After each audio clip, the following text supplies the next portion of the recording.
Bien-aimés, le phénomène de mari et de femme de nuit est un phénomène réel. Il y a beaucoup de gens qui souffrent en silence parce qu'ils vivent des choses atroces qu'ils ne peuvent même pas raconter aux autres. Nous allons aujourd'hui mettre la lumière sur les signes qui montrent que tu as l'esprit de mari ou de femme de nuit. Il y a des signes qui sont évidents, mais d'autres signes sont assez cachés. Et nous allons voir ces signes et ensuite nous allons prier pour les éradiquer de ta vie. Et ces phénomènes doivent cesser parce qu'ils te font rater beaucoup de bénédictions dans ta vie. Je suis Ian Beringa de Rock of Salvation, la chaîne qui vous apprend à prier efficacement contre les œuvres de l'ennemi afin de mener une vie chrétienne victorieuse en Jésus. Voici le premier signe. C'est le rapport sexuel dans les rêves. En fait, beaucoup de gens se voient en train d'avoir des rapports sexuels dans les rêves avec des gens connus ou inconnus, ou quelquefois ils ne voient même pas le visage de la personne, ou ils ne font que constater les faits après l'acte. Et ceci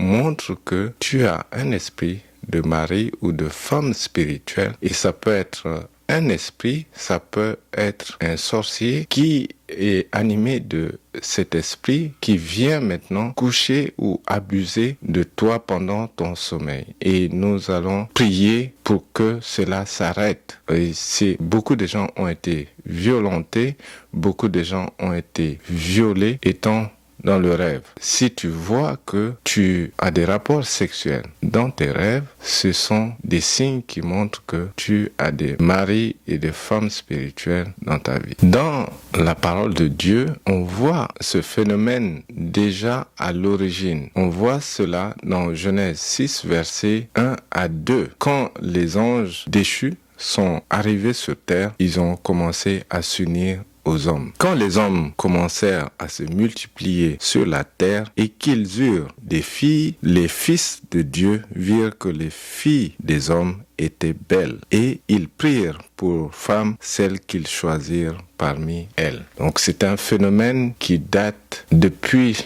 l'origine de l'homme et l'ennemi a continué à perpétuer cela jusqu'à nos jours pour souiller l'humanité tout entière. Le signe numéro 2 qui montre que tu as l'esprit de mari ou de femme de nuit, c'est la stérilité inexpliquée.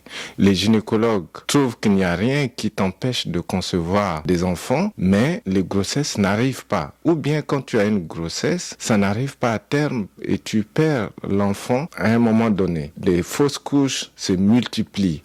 Parce que ces phénomènes ne veulent pas que tu aies des enfants physiques, ne veulent pas que tu fondes une famille physique. Donc ils vont tout faire pour bloquer la conception des enfants ou bien ils vont tout faire pour que les grossesses n'arrivent pas à terme. Et il y a même certaines femmes qui vont avoir des grossesses pas viables. Et malheureusement, ça arrive et c'est des frustrations après frustration, c'est des découragements parce que il n'y a pas d'explication physique qui prouve ou qui montre que tu ne peux pas tomber enceinte. C'est le côté spirituel qui bloque la conception d'enfants.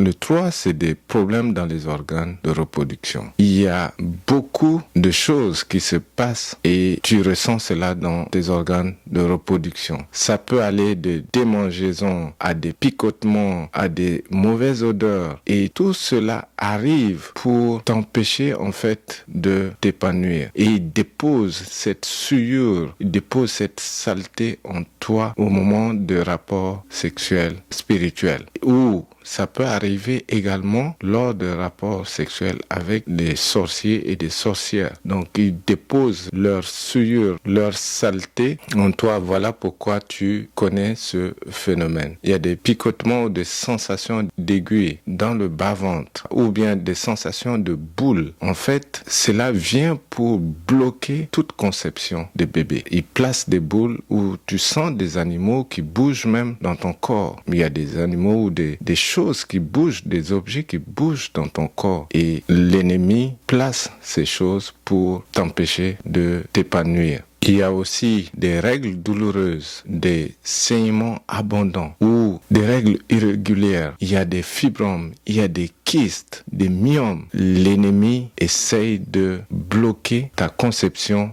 de détruire tes organes de reproduction. Et il y a certaines personnes qui ont eu à connaître l'ablation de l'utérus parce que les médecins n'ont pas d'autre solution que d'enlever l'utérus à cause des fibromes ou des kystes répétés. Et ils ne savent plus quoi faire et ils ont pour eux la solution c'est d'enlever l'utérus. Du coup, tu te retrouves stérile parce que c'est l'objectif que l'ennemi avait dès le commencement. L'ennemi ne veut pas que les hommes se reproduisent également.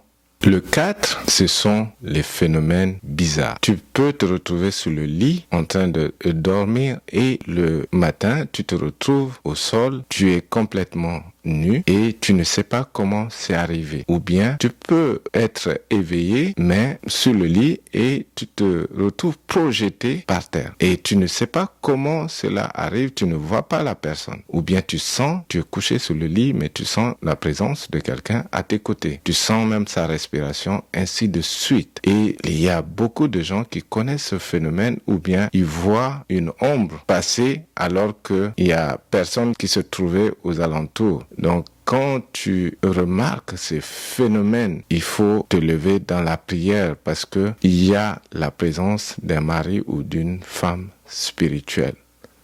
Et le 5, c'est la sensation de prendre soin des bébés dans le spirituel. Tu rêves que tu prends soin des bébés, tu es en train de les allaiter. Ce ne sont pas des rêves qui viennent de Dieu, parce qu'il y a des rêves qui viennent de Dieu qui peuvent te montrer que ta mission ou ton appel, c'est de t'occuper par exemple des orphelins ou des enfants démunis, ainsi de suite. Non, ce n'est pas cela. Ce phénomène, tu prends soin des bébés et ces bébés sont tes enfants. Donc c'est différent. Tu sens que ce sont tes enfants. Et là, c'est déjà, il faut te dire que tu as une famille spirituelle qui existe parce que tu as tes enfants qui t'appellent même maman. Et il y a certaines femmes qui allaitent même ces enfants dans le spirituel, que ce soit en vision ou dans les rêves. Et elles se réveillent avec des sensations physiques au niveau des seins qu'elles ont allaité les enfants. Il y en a même qui ont des coulées de lait. C'est un phénomène qui montre que tu as en fait un mari spirituel et tu as des enfants spirituels. Ce qui fait que tu prends soin de ces enfants-là. Et ces enfants sont très jaloux et ils vont commencer à combattre tes enfants physiques si tu en as. Ils vont empêcher à ce que tu aies des enfants physiques. Il faut prier pour éradiquer, pour briser ce mariage et pour que le feu de Dieu consume ces enfants spirituels. Et le 6, c'est la santé très fébrile. Il y a des moments où tu te sens bien et puis tout d'un coup, c'est une fatigue générale. Tu sais même pas comment, qu'est-ce qui se passe, mais tu es fatigué. Ta santé, c'est des hauts et des bas. Un jour, tu te sens bien. Le lendemain, tu es complètement malade et ça montre que il y a certainement un phénomène de mari et de femme spirituelle dans ta vie parce que tu mènes une vie en fait double. Tu prends soin d'une famille spirituelle et tu prends soin d'une famille physique. Donc tu es épuisé. Quand tu vois ces signes, il faut te lever dans la prière pour que le Seigneur te montre exactement ce qui se passe. Et ça peut être certainement l'origine de cette santé fébrile. Le 7, pas de mariage. Donc, tu veux te marier, tu as des hommes et des femmes qui t'approchent ou avec qui tu peux fonder une famille, une vie de couple, mais ça tourne toujours mal quand il s'agit de mariage. Vous pouvez vivre en concubinage, dans la fornication, il n'y a pas tellement de problèmes. Mais quand vous commencez à parler du mariage, c'est là où tout se gâte. Et il y a des hommes même qui te quittent sans donner des raisons. Il y a des femmes qui te quittent sans donner des raisons. Parce qu'ils ont été menacés dans le spirituel. Il y a des moments où l'ennemi te pousse, où ces maris et femmes spirituelles te poussent toi-même pour gâter ta relation. Donc, tu te mets dans une colère pas possible et c'est ce qui va provoquer la séparation. Et du coup, le mariage physique tarde à venir. Ou bien, tu vas de copain en copain ou de femme en femme et tu n'arrives pas à t'établir. Voilà pourquoi le mariage physique tarde à venir. Il y a des mauvaises odeurs qui sont placées sur toi. Donc, les hommes ne peuvent même pas s'approcher de toi. Et c'est pour éloigner complètement les potentiels candidats au mariage. Et voilà pourquoi certains restent célibataires alors qu'ils ont eu beaucoup d'opportunités pour se marier. Et le 8, le mariage physique bat de l'aile. Vous ne vous entendez plus, c'est ce chamaille, ça se bagarre dans le couple et il y a pas d'entente, il n'y a pas de paix, parce que ces esprits provoquent la discorde, la division, des querelles dans le couple pour permettre à ce que vous vous séparez. Ils sont très jaloux. Il y a des moments, c'est des sorciers, des sorcières qui sont dans ta famille ou qui sont autour de toi. Donc, ils ne veulent pas que vous puissiez vous épanouir dans un mariage. Ils sont jaloux. Donc, ils vont tout faire pour que vous puissiez vous séparer, qu'il y ait divorce. Et c'est de cette manière que beaucoup sont là en train de se battre dans le couple sans qu'ils sachent comment ils en sont arrivés là. Bien sûr, il faut examiner ton caractère. Si c'est ton caractère qui provoque ces divisions ou ces querelles, ça c'est différent. Mais je parle des gens qui sont calmes, qui sont bien, qui ont un bon caractère et puis tout d'un coup, développent un autre caractère dans le couple et qui arrivent jusqu'à la séparation. Il faut voir s'il n'y a pas ces esprits de mari et de femme de nuit derrière ce phénomène.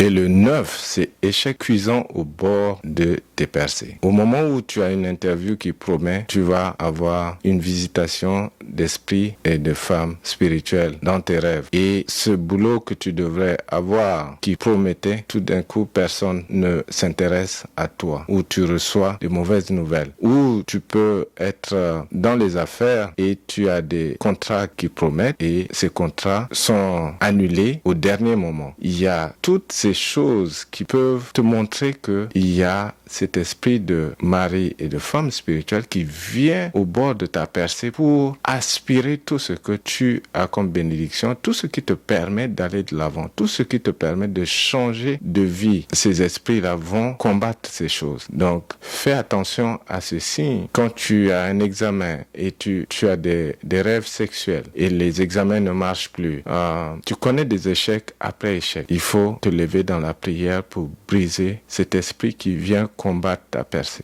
Le 10, c'est baisse soudaine d'onction. Il y a des moments où tu es quelqu'un qui prie beaucoup, tu lis la parole de Dieu et tout d'un coup tu te désintéresses à cela. Ou tu as du mal même à te connecter avec Dieu. Pourquoi? Parce que ces esprits essaient de bloquer ta vie de prière. Donc vont bloquer tout ce que tu peux faire pour développer une relation intime avec Dieu. Ils ne viennent pas seulement pour te séparer des hommes, mais ils viennent aussi pour te séparer de Dieu, parce que ce sont des esprits qui ne veulent pas que tu sois élevé, que tu puisses développer une relation avec Dieu pour aller de l'avant. Donc ils vont combattre également ta vie de prière, et si tu es dans le ministère, tu vas sentir que tu n'as plus d'onction, ou l'onction baisse. Et il faut examiner, il faut prier pour que le Seigneur te montre exactement ce qui se passe dans ta vie de prière. Et il n'est pas à exclure que ce sont ces phénomènes-là qui viennent pour bloquer l'onction, pour combattre l'onction. Et quand tu as un rêve sexuel, si tu ne pries pas, tu prends pas le temps pour jeûner, l'onction que Dieu a placée en toi baisse. Donc c'est l'objectif, c'est de tout faire pour que eux, ils puissent avoir accès à ta vie. Parce que plus tu pries, plus ils sont éloignés de toi. Le 11, c'est rêve des cérémonies de mariage. Oui, Dieu peut te montrer que tu vas te marier et tu peux avoir des rêves de mariage. Mais quand c'est des mariages maléfiques, tu vas voir que tu te maries avec quelqu'un et tu ne vois pas le visage. Ou bien le mariage va avoir lieu et ça tourne mal. Ou bien ça peut être quelqu'un que tu connais, mais il n'y a rien qui prouve que tu veux même t'unir avec la personne et tu vas te voir avec cette personne en train de te marier. Il y en a qui sont eux-mêmes des sorciers où ils sentent que tu t'intéresses à la personne, donc ils vont prendre le visage aussi de cette personne pour venir s'unir avec toi. Et comme ça, tu te retrouves dans un mariage spirituel ou un mariage de sorcellerie avec eux et ils vont du coup bloquer ton mariage physique. Donc il y a des cérémonies de mariage, il faut bien examiner, il faut prier pour avoir le discernement. Est-ce que ça vient de Dieu ou ça vient de l'ennemi? Et l'ennemi célèbre également ces mariages dans le spirituel.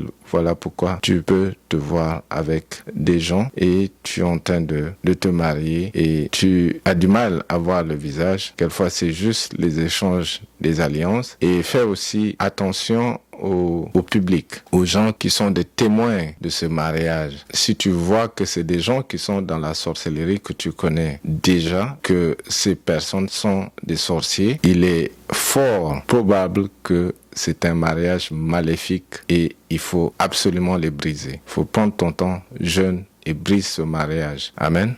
Le 12, c'est perte d'argent ou perte d'objets. Oui, l'ennemi va essayer de voler des objets pour te désaxer, pour t'attaquer spirituellement. Ces objets peuvent être utilisés dans le monde de la sorcellerie ou dans le monde spirituel pour te freiner davantage. Mais il arrive aussi que l'argent, par exemple, qui est volé, c'est pour aller utiliser dans le monde de sorcellerie. En fait, tes finances, l'argent que tu dois avoir dans le physique, étant donné qu'ils volent cet argent physique et ils vont bloquer maintenant ce que tu dois recevoir physiquement, ça va aller directement dans le monde spirituel. Et c'est cet argent qui va être utilisé pour nourrir par exemple une famille spirituelle ou bien pour t'empêcher de t'épanouir financièrement. Il y a aussi des objets qui disparaissent comme des habits intimes ou des pommades. Ils vont faire disparaître ces objets et tu remarques que le mari ou la femme spirituelle veut signaler en même temps sa présence pour que tu saches que tu n'es pas seul. Donc il y en a qui veulent se camoufler, mais en même temps il y a ces esprits qui veulent te montrer qu'ils sont dans ta vie. Donc, ils se signalent. Donc, fais attention quand tu as des objets qui disparaissent. Prie, brise, plaide le sang de Jésus sur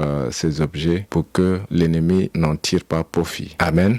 Maintenant, nous allons prier. Dans un premier temps, je te demande de prier avec moi. Tu vas demander pardon à Dieu pour avoir ouvert des portes qui ont permis à l'ennemi de rentrer dans ta vie, de s'unir à toi et ensuite tu vas renoncer à ces choses. Et après, je vais prier pour chasser cet esprit définitivement de ta vie. Donc, prie avec moi. Tu dis, Père, je te demande pardon d'avoir signé des alliances avec l'ennemi, avec des sorciers, avec des marabouts, avec des diseurs ou des diseuses de bonne aventure. Je te demande pardon d'avoir fait tout cela. Père, je te demande pardon d'avoir été lavé par un marabout, d'avoir pris des bains chez un marabout ou un gars des affaires. Je te demande pardon d'avoir signé une alliance avec un chef vaudou. Je te prie de me pardonner, Père. Je te demande aussi pardon d'avoir commis des relations sexuelles hors mariage, d'avoir vécu dans la fornication et d'avoir eu des relations sexuelles avec des sorciers, des sorcières, avec des marabouts. Père, je te prie de me pardonner et de me laver par le sang de ton Fils Jésus. Père, pardonne-moi. J'ai fait tout ce qui est horrible. Pardonne-moi d'avoir eu des relations contraires à ta parole, d'avoir eu des relations avec des gens qui voulaient profiter de moi. Pardonne-moi, Seigneur. Pardonne-moi tout ce que j'ai fait. Pardonne-moi d'avoir pratiqué la masturbation, le sexe oral, toutes ces choses, Père. Pardonne-moi. Pardonne-moi de m'être adonné à la pornographie, à tout ce qui est interdit dans ta parole. Pardonne-moi la sorcellerie, consciente ou inconsciente. Pardonne-moi d'avoir signé des pactes avec des ancêtres, d'avoir été au bord de l'eau, signé des pactes avec des sirènes, d'avoir offert des œufs, des sacrifices au bord de l'eau, d'avoir pris des bains à minuit pour s'allier ou pour signer des alliances avec des esprits. Pardonne-moi, Seigneur. Pardonne-moi d'avoir adoré les esprits des eaux, que ce soit moi ou mes parents ou mes ancêtres. Pardonne-moi au nom de Jésus. Tu dis je renonce à tout esprit de sorcellerie. Je renonce à toute alliance avec des marabouts, avec les sorciers. Je renonce à tout mariage spirituel. Je renonce à tout objet qui a été placé dans mon corps pour m'empêcher de concevoir. Je renonce aux règles douloureuses. Je renonce aux kystes, aux fibromes. Je renonce à toute maladie qui a été déposée en moi par ces esprits impurs au nom de Jésus. Je demande au sang de Jésus de me purifier, de me laver, que tout ce qui a été placé en moi sorte maintenant au nom de Jésus. Maintenant, je brise tout esprit de mari et de femme spirituelle. Je brise toute alliance qui a été formée en toi. Et je commande à tout esprit de mari de nuit de dégager, de lâcher la vie de ma sœur et de mon frère au nom de Jésus. Je brise tout ce qui a été fait. Je brûle tout fibrome, tout kyste au nom de Jésus. Que le feu de Dieu consume tout ce qui n'est pas de Dieu au nom de Jésus. Que le feu de Dieu consume tout esprit de sorcellerie. Maintenant, esprit de mari de nuit, dégagez et lâchez la vie de ma sœur, de mon frère au nom de Jésus. Lâchez par le feu au nom de Jésus. Dégagez maintenant et lâchez sa vie au nom de Jésus. Allez, dégagez, lâchez. Si tu sens que tu vomis, si tu sens que et des choses qui sortent de ton corps, ne le retiens pas. Au nom puissant de Jésus, que tout ce qui n'est pas de Dieu sorte maintenant.